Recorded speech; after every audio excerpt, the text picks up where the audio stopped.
Hello दोस्तों, मैं सुबह कुमार।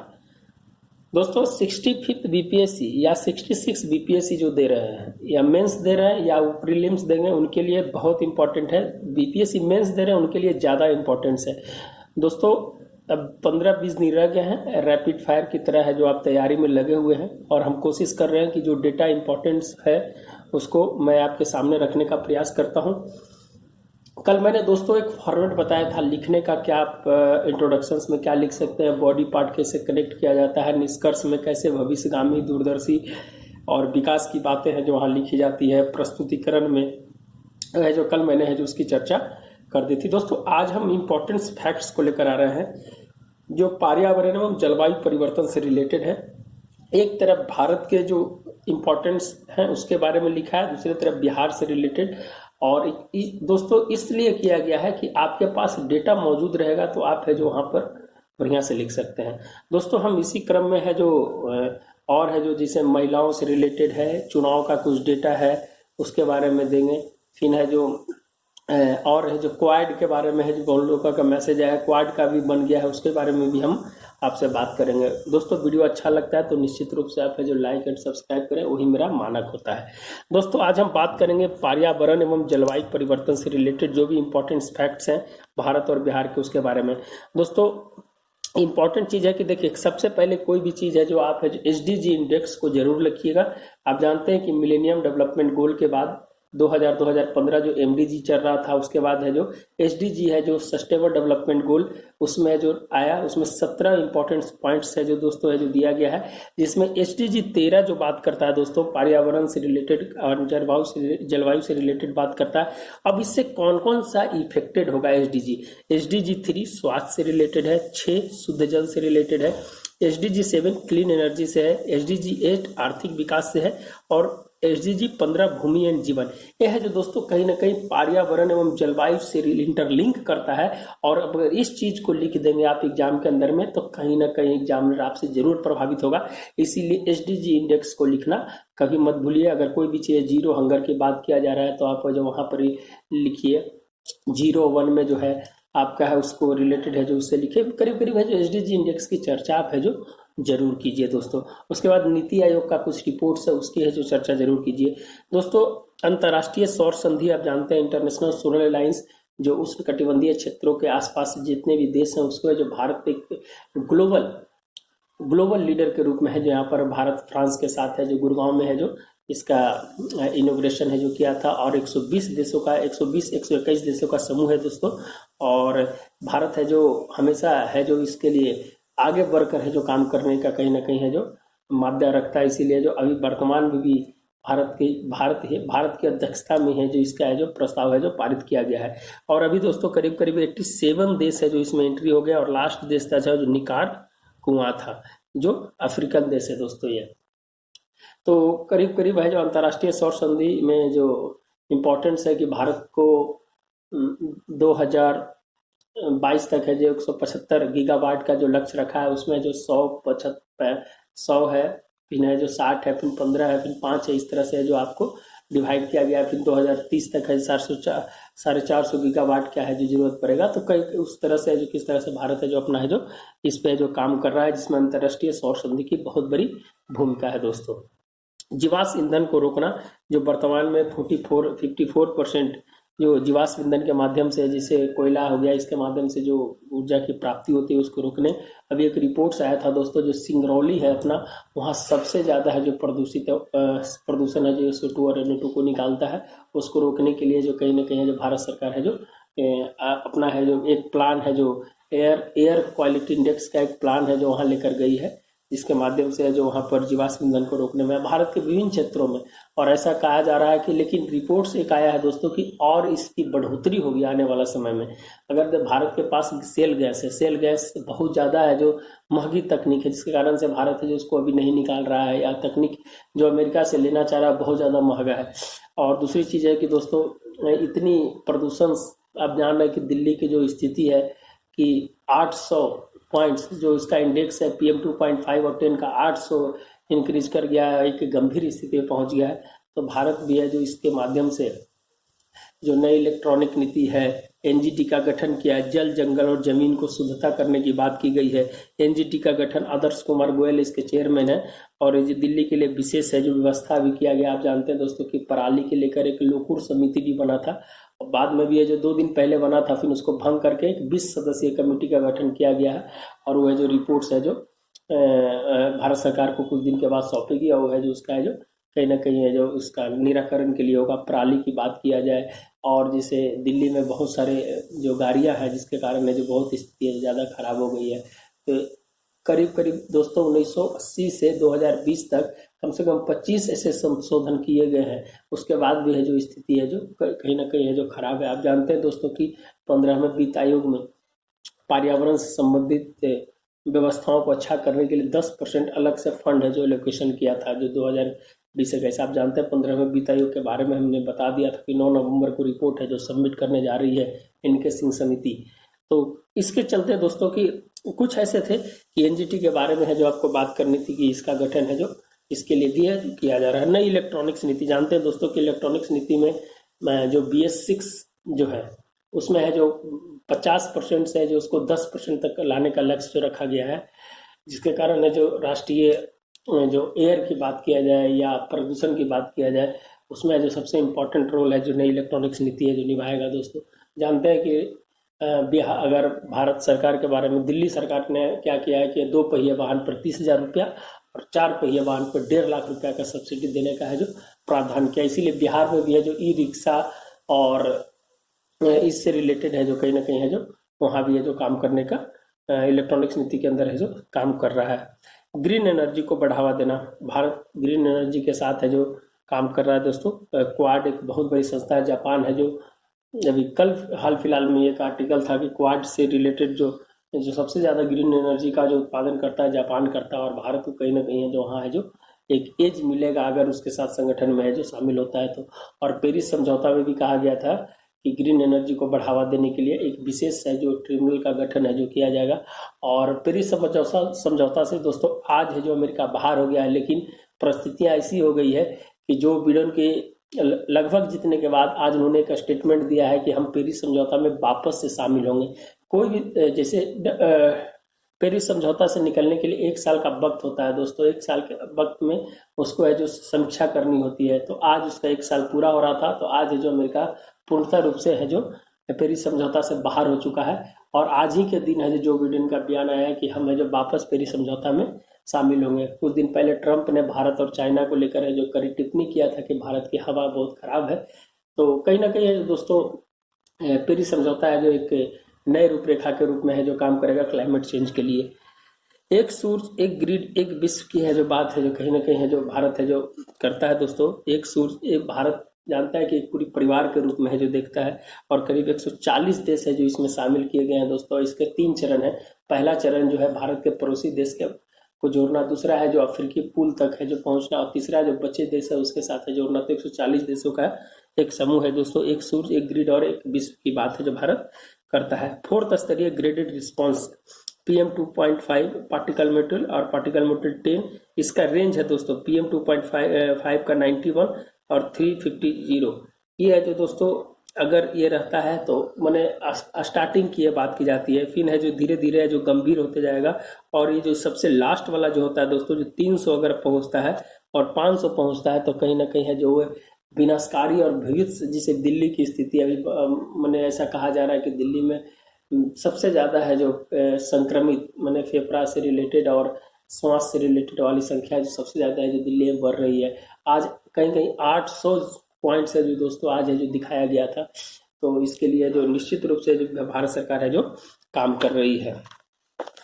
फिर है दोस्तों कि प्लास्टिक कचरा के बारे में है जो हमने कुछ दिन पहले भी चर्चा कर दिया था कि 2022 तक सिंगल यूज प्लास्टिक को है जो एकदम खत्म करना है, और 20 राज्यों के शासित प्रदेश है जो इसमें है जो शामिल हो रहे हैं। प्लास्टिक कचरा के बारे में आपको हम दोस्तों कुछ दिन पहले जो वीडियो में बता दिए हैं कि कैसे जो निस्तारण करने के लिए भारत सरकार है जो इसका काम कर रही है। जैसे ई कचरा हो गया, ई कचरा का निस्तारण बहुत जरूरी है, नहीं तो वो नीचे भूमिगत जल में जाकर है जो उसमें आर्सेनिक की मात्रा को बढ़ा देती है, ताकि है जो आपको जब पानी पीजिएगा तो वो है जो निश्चित रूप से जो स्वास्थ्य पे प्रभावित करेगा। एक रिकॉर्ड है दोस्तों कि अगर प्लास्टिक कचरा को नहीं रोका गया तो प्रति साल भारत में जो करीब करीब $53 बिलियन का है जो निश्चित खर्च मतलब स्वास्थ्य के ऊपर अलग से होगा, और वर्ल्ड की स्थिति है जो अलग आप जान लीजिए। तो ये दोस्तों एक रिपोर्ट्स था, रिपोर्ट्स के माध्यम से हम जो उसको बताने का प्रयास करें। अंतरिक्ष कचरा के बारे में आप जानते हैं दोस्तों कि 2009 से 18 तक है जो 2298 प्रक्षेपास्त्र है जो किया गया है, और 2018 से 28 तक ऐसा है कि 9935 है। तो 312% की है जो वृद्धि हुआ है दोस्तों, यहाँ पर 312% की वृद्धि हो। इसमें सबसे ज्यादा अमेरिका का 1047 और भारत का है जो 100। तो कहीं ना कहीं अंतरिक्ष कचरा को भी हमें रोकना होगा, और आगे आने वाला समय में स्पेस टेक्नोलॉजी है जो बहुत तेजी से वृद्धि कर रहा है। टेक्नोलॉजी के माध्यम से अगर बात किया जाए दोस्तों की 5G में की अभी टेस्टिंग है जो स्वीडन और बेल्जियम में हुई थी, तो वहाँ एक जगह है जो जब हुआ तो उसके रेडिएशन से जो वहाँ की पक्षी है जो कहीं ना कहीं है जो मर गई थी, तो उसको है जो वहाँ पर बहुत विद्रोह का सामना करना पड़ा। तो तकनीक तो कहीं ना कहीं हमारे विकास में काम करता है दोस्तों, लेकिन हो सकता है कि हमारे पर्यावरण और स्वास्थ्य को भी है जो कहीं ना कहीं घातक साबित कर सकता है। तो हमें उस स्तर पर भी है जाकर देखना होगा। हमारे दो जैसे प्रदूषण को रोकने के लिए यातायात व्यवस्था में, जैसे आप एक घर में है तो आप 3-4 गाड़ी रखते हैं, तो सरकार के द्वारा है जो परिवार नियोजन जैसी बातें हैं जो कहीं ना कहीं है जो सरकार है जो बताने की कि आप है जो जरूरत से ज़्यादा है जो आप गाड़ी को है जो आप यूज न करें।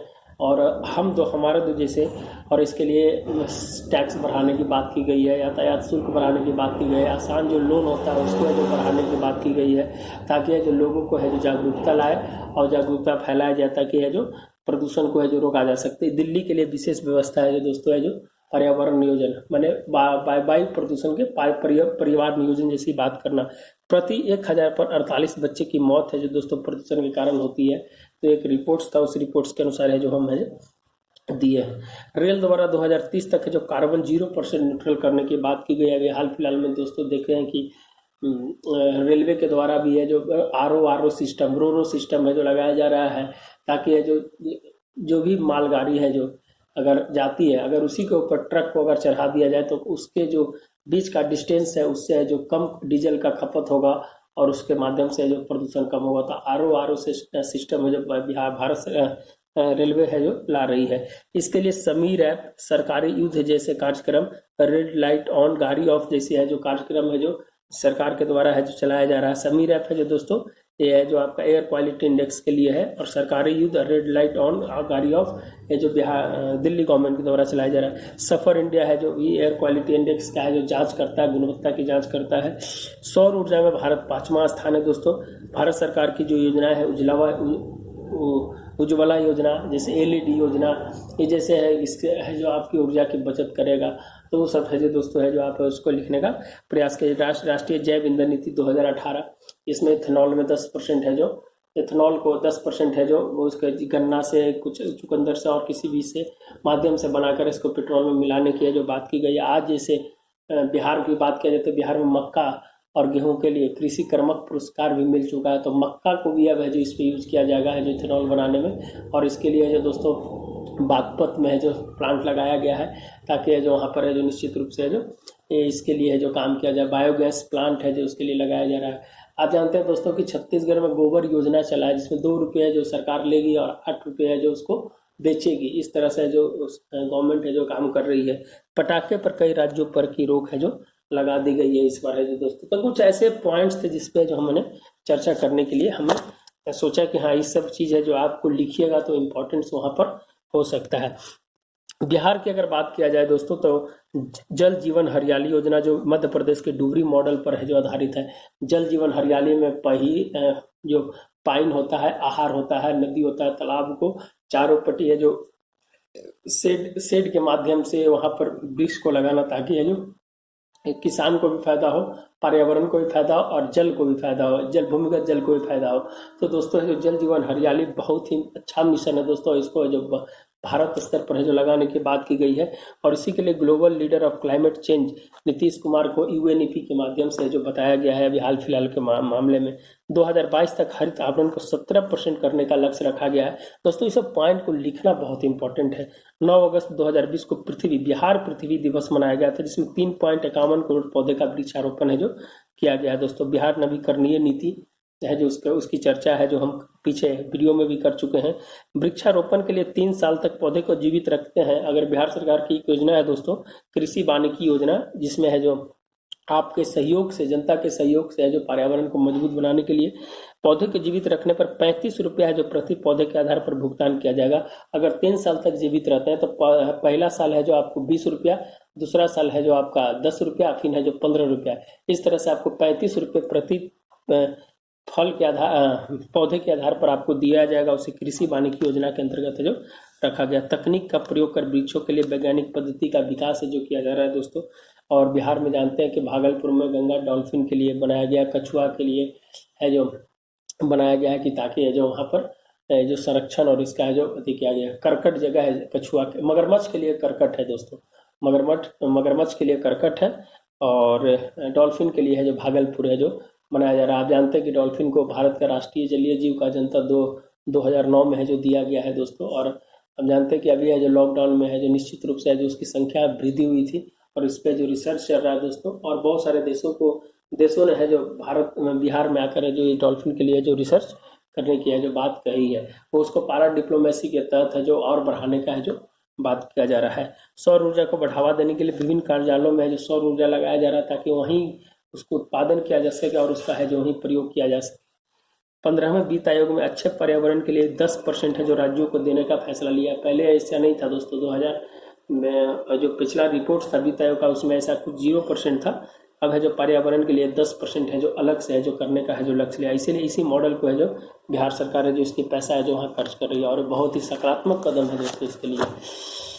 तालाब निर्माण, आहिर, पैन, पोखर, वृक्षारोपण जो हमने बताया, जल जीवन हरियाली के लिए है जो चारों का निर्माण। अभी प्रधानमंत्री कृषि रोजगार कल्याण, प्रधानमंत्री गरीब कल्याण रोजगार योजना में इस जल जीवन हरियाली से करीब करीब है जो बहुत सारे लोगों को रोजगार दिया गया। जानते हैं गरीब कल्याण योजना जो 6 राज्यों के 116 जिलों में लगाया गया था और 32,000 करोड़ रुपया है जो इस पर टोटल खर्च किया गया है दोस्तों। और एक खगड़िया के तेलिहार गाँव से जो इसकी है जो स्टार्टिंग की गई थी। कोई बोराहमा पंचायत या प्रखंड है दोस्तों, वहाँ पर आप लोग चेक कर लीजिएगा। जल संभर परियोजना है जो जल संभर परियोजना के माध्यम से जल संचित करने का प्रयास। आर्द्र भूमि, आप जानते हैं कि वेटलैंड बिहार में 285 और 3,992 हेक्टेयर में है। टोटल वन का 0.6% है और कुल वन है जो दोस्तों आप जानते हैं कि 9.9% है। और सबसे ज़्यादा वर्षा किशनगंज में और सबसे कम वर्षा है जो आपका जहानाबाद में होता है दोस्तों। तो है जो आर्द्र भूमि के माध्यम से जल को संचय करने की है जो बात की गई है, तो बिहार सरकार की एक अच्छी पहल और योजना है जो कहा जा सकता है। एग्रो फॉरेस्ट्री, प्रति भूमि बंजर भूमि पर है जो वृक्षारोपण करना, उसको एग्रो फॉरेस्ट्री कहा जाता है। जल भराव से जल स्थानांतरण, जहां अगर जल भर जाता है दोस्तों तो वो है जो वेस्ट हो जाता है, इसीलिए दूसरे जगह उसको गंगा जल योजना के माध्यम से, कौन सा, गंगा जल योजना के माध्यम से साउथ बिहार में है जो उसको लाने का प्रयास करना। तो बिहार, कुछ इंपॉर्टेंट फैक्ट्स था दोस्तों बिहार ऊर्जा के बारे में। 2018-19 में 5300 मेगावाट की है जो किया था और उससे जरूरत कितना थी, 5139 मेगावाट की जरूरत थी। आप जानते हैं दोस्तों कि 7 निश्चय योजना में हर घर बिजली लगातार का है जो 31 सितंबर को पूरा है जो कर लिया गया था। इस योजना को 100% जो बिजली खपत है प्रति व्यक्ति 311 किलोवाट आवर है दोस्तों। 2019 तक बिजली उत्पादन है जो 4767 मेगावाट था और 82% कोयला से, 11% जल विद्युत और 7% अच्छे ऊर्जा से है जो कहीं ना कहीं 2019 तक का है जो डेटा है जो हम देने का है जो प्रयास किए हैं दोस्तों। ये है जो आपका रिलेटेड था इससे, जो हमने आपको इम्पोर्टेंट्स कुछ फैक्ट्स था उसमें से आप है जो निकाल लीजिए जो इम्पोर्टेंस लगता है। और कल है जो हम बिहार की महिलाओं और बिहार के टूरिज्म सेवा सेक्टर पे जो बात है जो करेंगे। कुछ इसी तरह से दोस्तों चलते रहेगा जो भी वीडियो बनता है। और क्वाड के लिए इम्पोर्टेंट वीडियो है जो दोस्तों, क्वाड के लिए भी इम्पोर्टेंट वीडियो जो बन रहा है वो बन चुका है, लेकिन उसको है जो मैं और अच्छे शेप देने की कोशिश कर रहा हूँ। तो जब तक होता है तब ये सब है जो आपको पॉइंट्स वाली चलते रहेगी। तो दोस्तों अगर अच्छा लगता है वीडियो तो निश्चित रूप से जो शेयर करें, लाइक करें एंड सब्सक्राइब करें, वही मेरा मानक होता है। तो धन्यवाद दोस्तों, मिलते हैं नए वीडियो के साथ। अगर और कोई चैप्टर्स होगा तो निश्चित रूप से है जो आप है जो कमेंट बॉक्स में कीजिएगा, तो उसको है जो हम पूरा करने का प्रयास करेंगे। धन्यवाद दोस्तों, मिलते हैं नए वीडियो के साथ। धन्यवाद।